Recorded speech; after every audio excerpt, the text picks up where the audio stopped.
Hey guys, so today we are back taking a look at one of my earliest collection acquisitions. Honestly, also one of my favorites. I just really love this fan. This is a Vaxcel silhouette slash turn of the century signature. This particular fan most likely did come from Menards, therefore making it a turn of the century. However, to call it a Vaxcel silhouette is not entirely wrong, as they are the exact same fan, just different names. However, this more than likely was purchased from a Menards store, given that it was right down the street from one when I got it. Well, I didn't actually even go and get this one. This fan belonged to one of my dad's friends, and one day they were over here and they saw the couple ceiling fans I had around. Actually, it wasn't even really that many at the time. There might have been just like one or two new in box fans. But I brought one of my catalogs down. I showed them the Da Vinci, which, if you didn't know, the Da Vinci and the Silhouette were basically in the same collection of products. Just one of them was a little bit fancier, and one of them was more of a standard ceiling fan. This one being the fancier one, of course. Anyways, they were like, "Oh, I have that. We had that fan. It's up in our attic somewhere. It's just sort of sitting there. Do you want it?" And my poor dad let me say yes. So this fan ended up coming home. When I got it, it was so they took it down. That was always in the plan, but what was not in the plan was for him to trip off the ladder and step on one of the blades and break them, therefore leaving me with only 4 functional blades. So I bought this set at Menards, and the 4 remaining blades were turned into a dragonfly, which turned out pretty damn cool, and that used to hang in the front of my house, but unfortunately those blades are getting a little rough, so I'm gonna have to repair them or find a new set, which I've got. But anyways, it was also missing the finial, so I had to improvise there. And last time you saw the fan, it wasn't even fully done. There were some little unsafe factors about it. Mostly the fact that the glass wasn't really held in place. So I added a few more hex nuts in there to hold it all up better, and now it's pretty stable. And I also went in and replaced the capacitor. You might recall that last time the fan was running kind of slow on the higher speeds. The new capacitor seems to have done the job. I was going to use a 4-speed slider with the fan, however, my 4-speed slider is acting up, and now the light function doesn't work. What the hell? I've used it like twice. Why is it doing this? So instead, I'm just using a Lutron Skylark 3-speed control. Same one that came with my my 2 Modern Fan Company Aurora fans. So yeah, this is a pretty cool fan here. I absolutely love it, and I always love the Da Vinci collection. And this fan, it's just even cooler, and it's actually probably one of the highest quality fans they ever sold at Menards or that Vaxcel ever had made. And I think it looks really cool, though. I always do love the really big, oversized dome lights, and this puts it into a fan. And yeah, it's actually pretty well made. Whether anything here is die cast like this stuff, I highly doubt it, even though it looks a little bit more rough and fancier than what you would normally expect to see. Don't mind me, I'm just trying to fix the damn camera. I failed, so I'm gonna have to do it again. You gonna actually do what I want here, or are you just gonna look like crap for the rest of the video? Sure hope you don't look like crap. Oh, nope, there we go. I think it's better now. Yep, perfect. Okay, so let's get this show on the road. So, the light on this thing isn't very bright. Probably would be if I put LEDs in, but I don't have any. So, I've just got this. And there it is at full brightness. Yeah, not ridiculously bright. That is one thing that could use some improvements with some LEDs. Go ahead and turn that back off, and we will start the fan up on low. So it's also probably one of the most expensive fans Menards / Vaxcel ever had sold.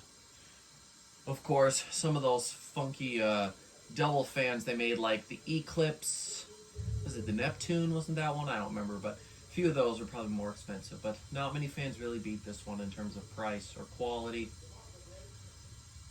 Uses a 172mm motor. I do know this because I actually went inside of it and checked. Not really to check the motor size, just to see how everything looked inside, because I'd never taken it apart before. So I did that over a year or 2 ago now. And that just sort of sat around when I My Christmas break started. I walked down here. I was like, what can I do? That Vaxcel fan's running slow. I should change the capacitor. I bet you I have one. So I went from 4.5 to 5 microfarad. Yeah, not that big of a difference. And I did the same thing with the run cap in my Craft Made Fresco. And that was the same motor size, I believe. Or maybe that one was 188. I don't remember now. Either way, this is fine. It works. So I'm very pleased. So yeah, that there is the low speed. Pretty nice. Could always be a little bit slower, but I'm not really complaining. You can feel some air from it too. Let's see, 0.21 amps, 7.1 watts, and a third of a power factor. Take up to medium. Motor is mostly quiet, just a slight hum from it.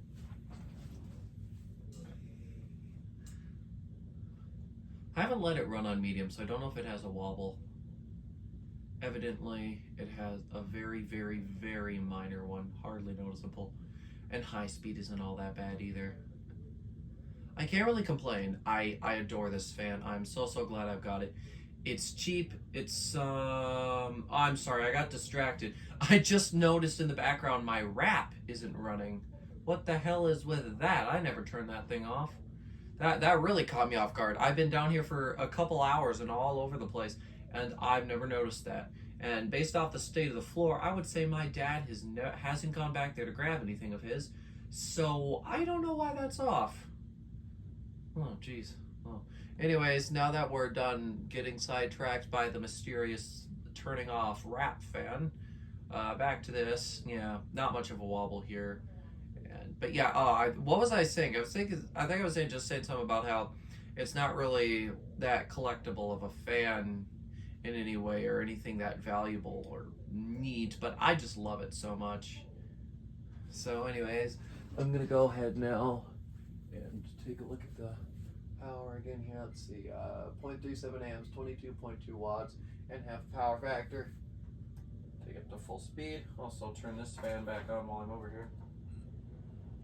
Don't know why it's doing that. And there's high. Slight wobble, not the worst. You also notice that that top cover up there is kind of bouncing all over the place or dancing around there. I was trying to get that more straight. I was having a hard time. I even had to take the rubber grommet off this time to make it work properly. Yeah, here it is. Fairly decent performance. I can feel a pretty reasonable amount of air for what it is. Had to go step under it and see. Anyways, go give you a close-up so you can hear any air movement from the fan.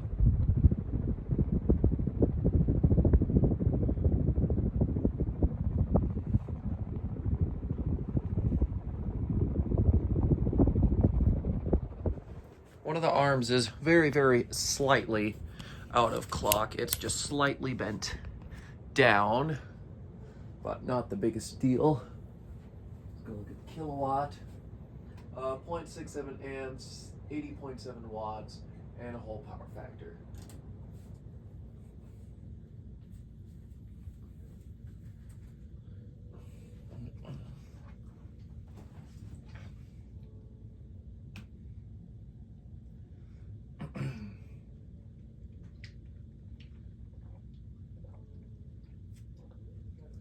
So we'll see how spin down is. If I remember right, this one has an okay spin down. And yeah, these fans came in either this brushed nickel color or like an oil brushed bronze. And also made by the same OEM, Hampton Bay, in their fancier line. The special order line that had one called the Parisian, which is in bronze. Similar but not identical blade shape, and same sort of upper design, and the bottom globe didn't have the ring on it. It instead had like a forearm thing that sort of held it up with a finial. It's kind of cool looking. Look it up if you don't know what I'm talking about. And when I first got this thing, I was trying to find the name for it, and then I saw an old Vaxcel or Aire Ryder book, and then I was like, oh, so that's what the thing is called.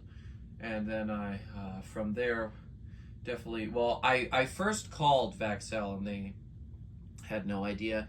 Actually, there were probably about 5 different people who all told me, just trash it. You know, it's not safe to run without the proper parts, not all this. all of them were complete idiots. They had no idea what they were talking about. These are supposed to be professionals, mind you. Yeah, professionals, my ass. The second I had enough fan knowledge, this thing was super easy to make work. Missing blades, drill a new set. I mean, no big deal there. Missing finial, just make sure the glass don't shake around. Add some hex nuts in there, then whatever finial you've got, and boom. And that really solved all my problems with it. So yeah, I'm glad I never gave up on this thing. You know, even though this blade shape isn't correct, I actually do kind of like it, maybe even more than the original.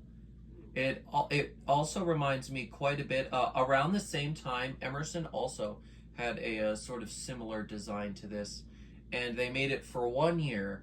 And of course, now that I'm thinking about it, I can't remember the name. I gotta record a video of that catalog anyways. But yeah, they only made it in 2008, and it was an Emerson model, and it had the big oversized bowl on the bottom with the blades like this. And yeah, that had a similar shape of blades too. Oh, Stravero. It was called the Stravero. That's right. But yeah, that was also really cool, and I really fell in love with that fan when I first saw it. And that was actually only a year or two ago. I had no idea the thing existed until I got the catalog.